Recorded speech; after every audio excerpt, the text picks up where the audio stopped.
Commercializing solid-state batteries is a very difficult undertaking. Well, Natrion Inc are on a mission to make this happen with their Solid-State Electrolyte Component technology. I must first of all apologise for the amount of times I used the word impressive in this episode. I got a little bit carried away, but my guest today certainly deserves that title, as the CEO, Kosyakov, and Thomas Rouffiac, the COO, join me, who are co-founders of Natrion Inc. These guys also made the Forbes 30 under 30 list this year for the energy category, which I'm sure they'll agree is very impressive. Get ready to hear from the team and the leaders behind a very promising technology and company with some very exciting announcements soon to come. I encourage you all to watch this space with Natrion. Let's take charge. Alex, Thomas, welcome to the show. Hey, Jamie. Yeah, thanks for having us. Well, then, let's start with you guys first of all. I want to congratulate you both on making the Forbes 30 under 30 list in the energy category for 2024. We had a previous guest, Nick Grundish, on the show who made the list last year with Energy X. So, yeah, congratulations to you guys. Let's start with just giving a bit of a brief intro into yourselves before founding Natrion. Alex, I guess let's start with you. Yeah, I'm Alex Kosyakov, co-founder and CEO at Natrion. I've been with the company since we started 5 years ago, and I suppose I was a technical co-founder, so my background's in material science by education. So I studied material science at the University of Illinois, primarily did research in composite materials, especially for airframes and related applications, so fiber reinforced composites. And then had an interest in batteries, and especially, I suppose, the interesting applications of composite materials and battery systems and chemistries.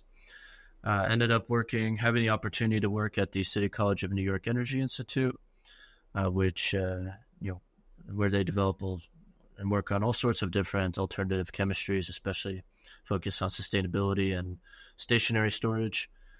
My work primarily revolved around sodium-ion batteries initially, and specifically a solid-state sodium-ion battery design, which we ended up getting patented.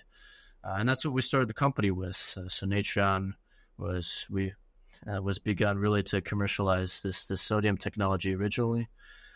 Since then, we've grown and pivoted quite a lot, and now we focus on primarily active materials for all sorts of different applications, especially high-performance lithium batteries for EVs, consumer electronics, and so forth. And we're now at over a dozen full-time staff based primarily where I'm sitting right now in Champaign, Illinois, although we still have our head office in New York.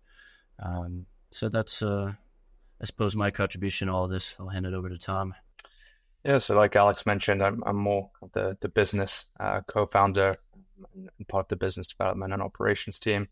Come from a more finance background, so studied finance at Indiana University, and during my time there and after, I had a lot of focus on different project financings for solar panel and seeing the need for energy storage systems, which really started my interest in that space and the battery space in general. So when Alex approached me with this idea for a new sodium-ion energy storage system, it made perfect sense. And like you mentioned, ultimately pivoted a few different times to now what we're working on. So nice. So talk us through what inspired you to found Natrion, and then talk us through the journey from conception through to launch. Yeah, I mean, it was exciting. I suppose sodium and interest in alternative chemistries outside of lithium sort of have their peaks and valleys. We were at one of those peaks back in 2018 with sodium, where we really thought we were going to have an issue with lithium as far as dollars per kilowatt hour, and a solution like sodium ion was in high demand.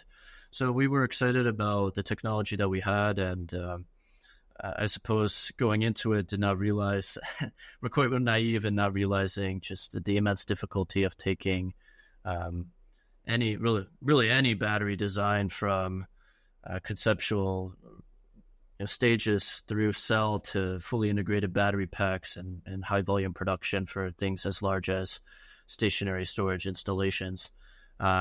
but that really was what we had started Natron to try to achieve, and then reality hit us pretty quick.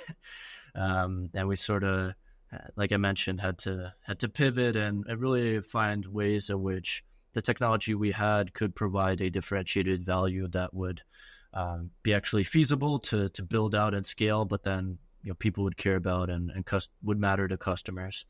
And hence, we ended up evolving and taking what was really a solid-state sodium-ion battery design, taking that solid-state piece of it and making lithium-based analogs and focusing on developing more of a component or platform solution where we would essentially provide solid-state electrolyte active material to big lithium-ion battery cell manufacturing OEMs. And that's what we've been running with ever since, and that's worked out for us significantly better. Although we have kept working on sodium in the background and a number of other technologies and have those primed and ready for when they make the most sense. Yeah, great. And before we talk about the kind of status of your technology, the readiness, and we'll get into those other applications as you mentioned, the additional products. Talk us through your solution. So if I got this right, it's LYSC,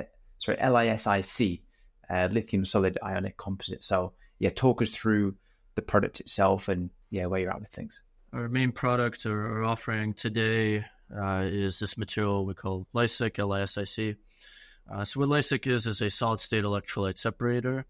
And I think the engineering breakthrough with this material was being able to replicate the mechanical properties of a standard lithium-ion battery liquid electrolyte separator. But this is a solid-state material with inherent ion transport capability, and you don't need to add liquid to this material in order for it to move ions inside the cell. So in other words, we can, because it's as flexible and thin and like I said, has all the same mechanical properties as the regular separators, we can quite easily integrate this on existing gigafactory lines without making any process or equipment modifications. And so it's a streamlined path for a manufacturer to make that transition to solid-state cell fabrication, and without changing their process or even their cell form factor or the chemistry they're already using today, as far as the electrodes go. And so we believe this is an exciting value proposition because we still realize all the benefits of solid-state. For example, the significant enhancement in thermal resilience and the reduction in fire safety risks, as well as the performance augmentations. So we've demonstrated next generation lithium metal battery cells and other types of rechargeable lithium chemistries, which leverage this LYSC material to get, for example, 50% higher energy density or other key performance characteristics for some of these mobility applications. And why solid state? Did you see opportunity, or do you just really like a big challenge? I think at least our team, when we were developing this LYSC material, I think we were in the thick of it back in early 2020 when everybody was promising the world about solid state. And I think a lot of that has cooled since, as again, reality has set in, where at the end of the day, there's no trait more important to a battery technology than its manufacturability and scalability. And we realized pretty early on that was at the core of what was going to be the undoing of a lot of these exciting solid-state innovations. So, yes, we can make a better battery, but in what quantities and at what cost? And we really thought, can we grapple with this problem of how do we make solid state producible with existing infrastructure and capabilities and know-how? And we sort of started from square one with that, in taking sort of a set of requirements and then developing a material for that, rather than taking a material out of the lab and then trying to mold it to fit some set of requirements. And in that way, I think our approach has been different, and why we've had the traction and advancement that we have had compared to maybe some other innovations in the space. Nice. That's probably been a little bit harsh because every battery technology and chemistry is difficult, right? But yeah, as you say, with the press that Solid-State had recently, yeah, the challenge is even larger. We had Blue Solutions on the show, talking about solid state and how it can hopefully work. We've had Ion Storage Systems as well, who as well are very optimistic about this working. And there's many other large OEMs who are also backing the technology. So yeah, hopefully it does happen, because there's clear safety benefits, as well as many others with density and things like this. So very interested to learn about kind of where you are with your production maturity and technology readiness. Yeah. And again, great. It's really great and exciting to see all the progress being made by all the different companies in this space. And again, we're not a cell maker. We just want to make the electrolyte material and the components for the cell makers. And in that way, I suppose we're actually quite complementary to perhaps what Blue Solutions or Ion or anybody else might be working on. On a component level, we have to make a separator film, and we have achieved a pilot scale capability where we can make rolls of this separator hundreds of meters to kilometers in length. That really our main, at cell grade quality. I mean, we're still going through some more validation steps, but that's our understanding of our current capability. And when it comes to scaling throughput, it's going to be all about turning up our line speed and making wider and wider material. So to put it in perspective, we can make material that's about 90 millimeters in width today. And we're at full scale production. We want to be running lines where we're making separator that's 600 millimeters in width. So still quite a bit of work to do. It's this sort of manufacturing stuff that can kill companies, but we've been figuring it out, I think. And it's been exciting, because really just less than 2 years ago, all we could make were these small swatches of material, maybe 20 centimeters in length. So it's been really exciting. And do you have timescales in mind for commercialization? How long is that going to take? Yeah, Thomas, you want to jump on this one? Yeah, so I think our ability to be a component manufacturer is definitely what's helping us with that timeline as well. Part of our next steps is taking all of the pilot work we've been doing and really just scaling that up to the 600 millimeters and even wider, like Alex mentioned. And so that's the plan for the next 2 years, and really will allow us to develop a playbook on how to produce our material at scale that we can then start to really develop different business models with. So either contracting it out, licensing it out already as early as end of 2027, and then scaling it up in-house, potentially up to gigafactory scale. So we don't have to worry about the rest of the battery, the supply chains around that, which is incredibly difficult and CapEx intensive. And so we do believe we can have, or at least supply initial offtake orders by the next 2 to 3 years, essentially, at least at initial scales, not large gigafactory scales just yet. Amazing. It's an ongoing debate in terms of how much you take on, whether you look at horizontal or vertical integration. I mentioned Nick Grundish before, and he's got quite a keen interest on the state niche, kind of having one area that you kind of really focus on, and that's where you add value, and that's how you help accelerate the rest of the battery world. In your case, it's Solid-State Electrolyte Component, as well as some of the other products that you look to commercialize as well. So I think having that kind of niche focus and having that solution hopefully will be spread far and wide very soon. And just on the note of additional products, what else are you thinking? I know kind of LYSC is the main focus right now, but what does the future hold for you in terms of products and offerings? Yeah, like I mentioned, we've kept sodium development ongoing in the background. We do have essentially sodium analogs of all these lithium materials that we're developing. And again, our perspective is that the cell manufacturing space, at least today in lithium ion, is dominated by probably a handful of incumbents who have just gotten really good at producing lithium ion at really high qualities and low costs, and sunk billions into gigafactories. we're thinking about how do we make this transition to not just solid state, but other, other advanced chemistries as easy and low cost of implementation as possible, if that makes sense. So we do produce also a number of complementary materials that we market alongside the LYSC. So, for example, we have a material we call X12. This is a current collector for lithium metal anode, which instead of being a copper foil, typically lithium metal, you either extrude or deposit the excess lithium metal on copper foil, much as like you put graphite anode on copper foil today. And copper is, not just a highly expensive material, but adds significant weight to the cell.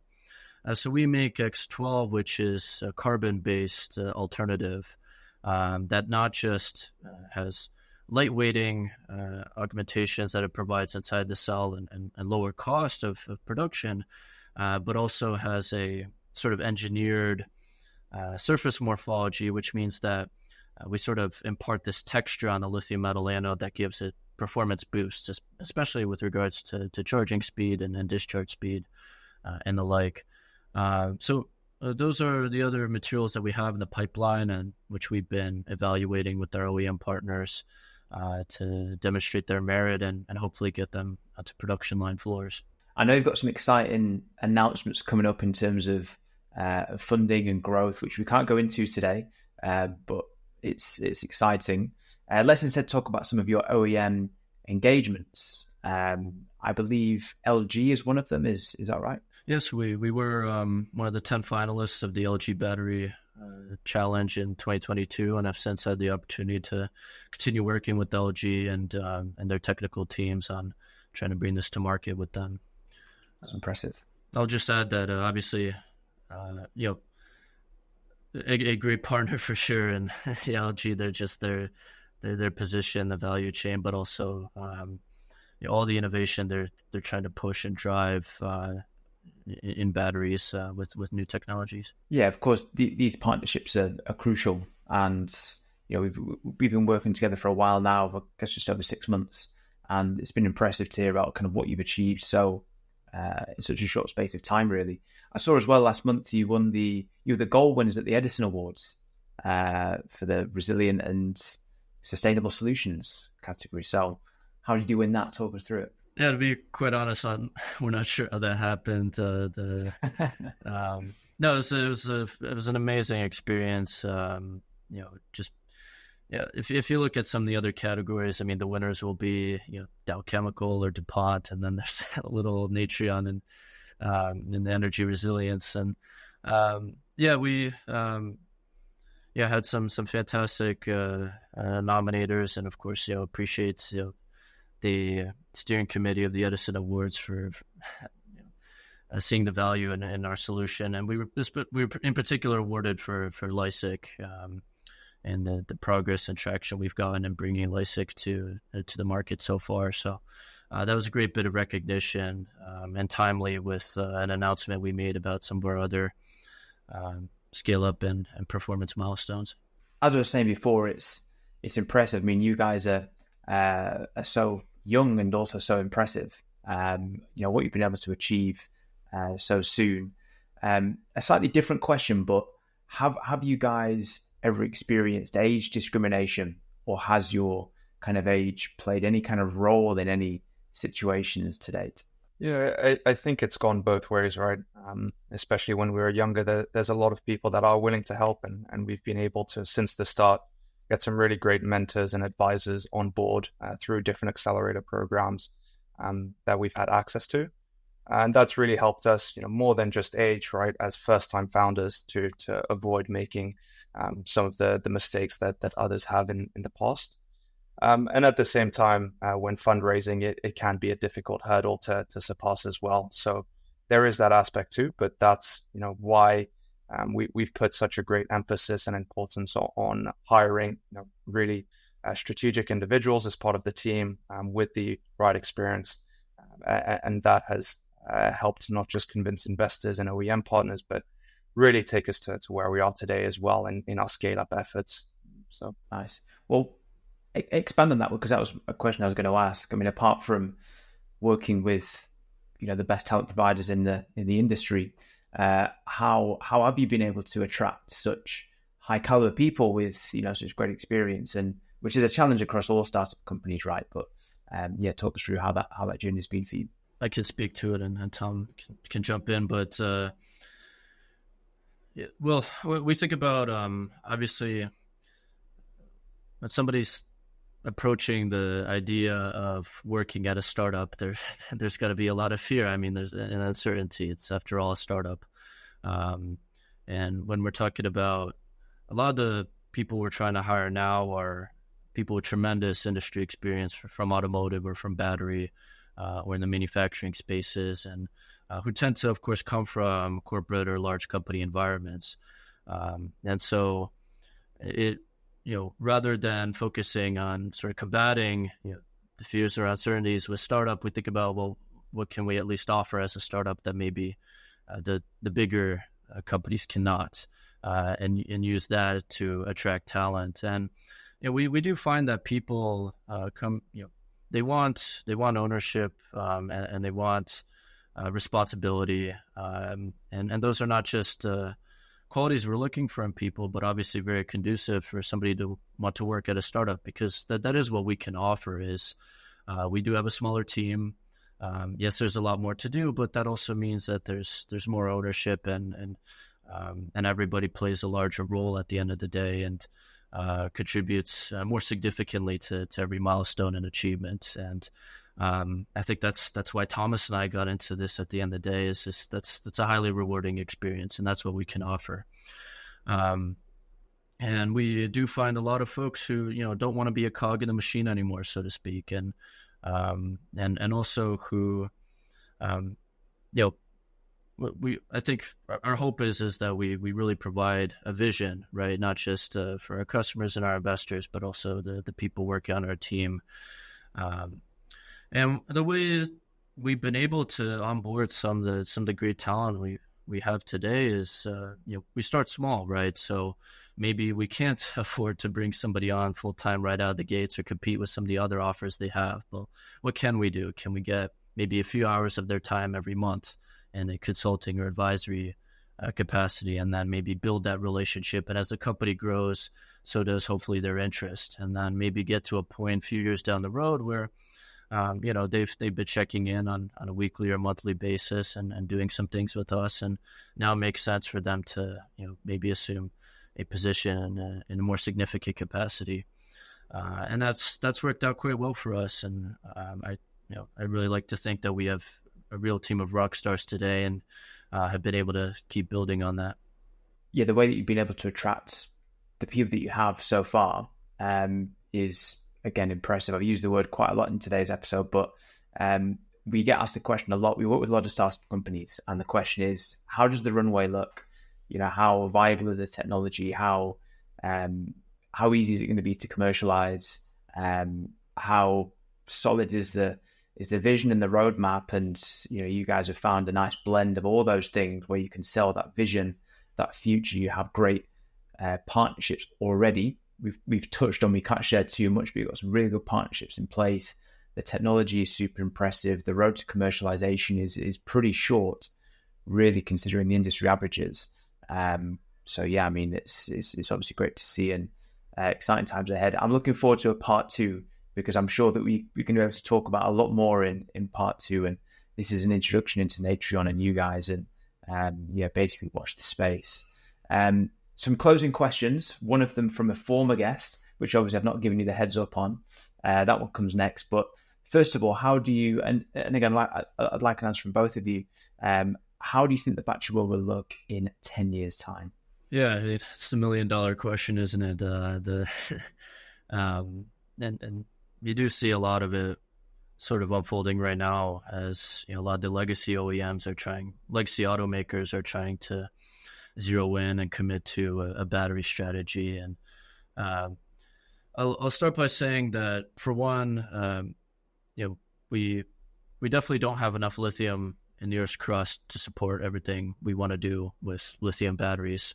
And whether the lithium runs out with it's not probably a 10-year time frame, but the reality is we have to get much better at recycling and also doing more with alternative chemistries. We don't have to use lithium ion for stationary storage or IoT devices and maybe some other things. It's a great technology for EVs and a lot of mobility, and that's because you really need that combination of the low cost, the energy density, the ambient performance, and so forth. But maybe there are alternative chemistries that we can tap and maybe put a lower strain on the planet and the environment, especially if we're taking grids to renewable sources and need immense storage needs, immense storage capabilities for that. So we do think sodium is going to play a larger role. It's going to take some more maturity. Sodium is still not quite there yet with economies of scale and supply chain resilience, robustness, and cell performance as well. But it's coming together slowly but surely. All the right ingredients. So I think those are my 2 cents. Thomas? Yeah, I think aside from just the cell chemistries itself, there continues to be a big push for better batteries everywhere and just more batteries in general, whether it's for energy storage systems or electric vehicles in the future. But as I think we've seen, especially over the last couple of years, all the gigafactories that are trying to come online, whether it's from legacy and incumbents like LG or new players like Verkor, Northvolt, Innobat, they're still going to be using a lot of the existing processes that they've already perfected over the last 3 decades. I think the hope of new production processes could be in the far future, but definitely not within the next 10 years, as we need to increase capacity, and even as some of these US and EU players try to catch up with the Chinese players. And so for all of these new cell chemistries, the importance of having something that can integrate into the existing processes, I think is definitely going to be of paramount importance. The other thing we could see, as we've seen in other industries, is the consolidation of some of these players, just to increase their efficiencies and their economies of scales. And we've already started to see this with the joint ventures that a lot of these OEMs are putting together, whether it's a battery OEM with an automaker or consumer device companies. And so that'll definitely continue to grow over the next 10 years. It's always good to have 2 guests on, because sometimes you get one who says that there's so much that needs to happen in 10 years. We're going to run out of lithium. We need to make something happen quickly. And then the other person says, not much is going to change in 10 years, because in terms of manufacturing processes and expertise, it takes so long to get it right. So both answers are so correct, but it just shows how long processes take and how quick we need to move, really. It's a super fast moving industry, and we need to keep up the pace. So no, thank you both. And the question from a previous guest, obviously can't reveal who the guest is, and this is chosen at random, so we've got like 22 to choose from. And this one suits quite nicely, actually, given we're talking about solid state. And the question is, how important is battery safety for the future growth of the industry? Yeah, it can be a pretty complicated, nuanced question. But on the whole, the reality is, again, that so far the data points quite clearly to the fact that EVs are safer in terms of the frequency of fires compared to ICE vehicles. So we do have actually a lower number of fires with electric cars. Now, fire severity is a different story, right? A battery fire is absolutely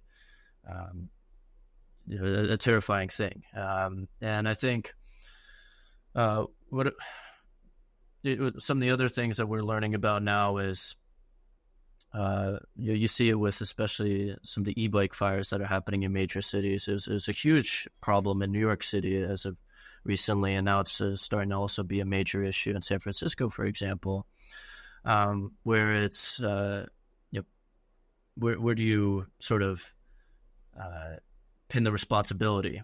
Because what is occurring is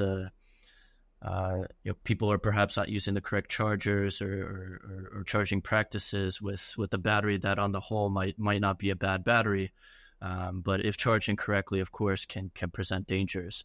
And as we see EV ownership continue to rise and people use EVs and more frequently in daily life, we'll probably start to see a similar thing happen, in cars and all sorts of other devices that are becoming electrified and have batteries integrated into them. So the point is there's a level that's sort of consumer awareness, consumer education, but then what is the actual responsibility of the battery makers and the component suppliers? Well, everything sort of gets solved if we can make batteries intrinsically safer on the whole at a cell level, because that'll just trickle the way down and safety wouldn't have to be a concern. I think that's our goal, right? And what we think solid state can accomplish, why we are so bullish on solid state, is that's part of the holy grail value proposition of it, is inherent safety that you don't have to engineer against at the battery pack level, or that you don't have to resolve with chargers or consumer education or the like, where a battery is going to be safe under any abuse or under any conditions. That's what we would like to accomplish, and because doing so, it'll really, the last thing we want to happen with electrification is run into things like we saw happen with, for example, nuclear energy, right? Where there was so much promise and so much promise around nuclear, but it really took a few catastrophic incidents to completely change public perspective on it. And we're only now again finally restoring public confidence in nuclear, maybe to some extent. And to the extent we can avoid that, electrification and our use of batteries and everything, that's got to be the goal. Great. Have you seen the episode with Soteria Big? I think it's like episode 5 or 6, but that episode starts with a video from the New York Fire Department, and there's a outdoor cafe, and there's an e-bike just sat there. It's not charging, and she's just engulfed in flames by it. Luckily she's okay. She escapes, but it was just sat there doing nothing. And Brian Marin, the CEO of Soteria, shared some shocking stories in that episode. And yeah, you're right in terms of that consumer adoption. The feelings about them. It's super important to get it right. Didn't even think about the kind of nuclear energy and kind of public perception. So, very, very good points. Great. Well, guys, thank you so much for coming on the show today. It's been really good to speak with you. I'm looking forward to part 2, because there's going to be loads more we can talk about, and the pace in which you guys are building the business and making advancements is really exciting. So, yeah, good luck for the months to come. I know it can be very busy, and yeah, thank you for taking charge. Thanks for having us, Jamie. Yeah, thank you, Jeremy.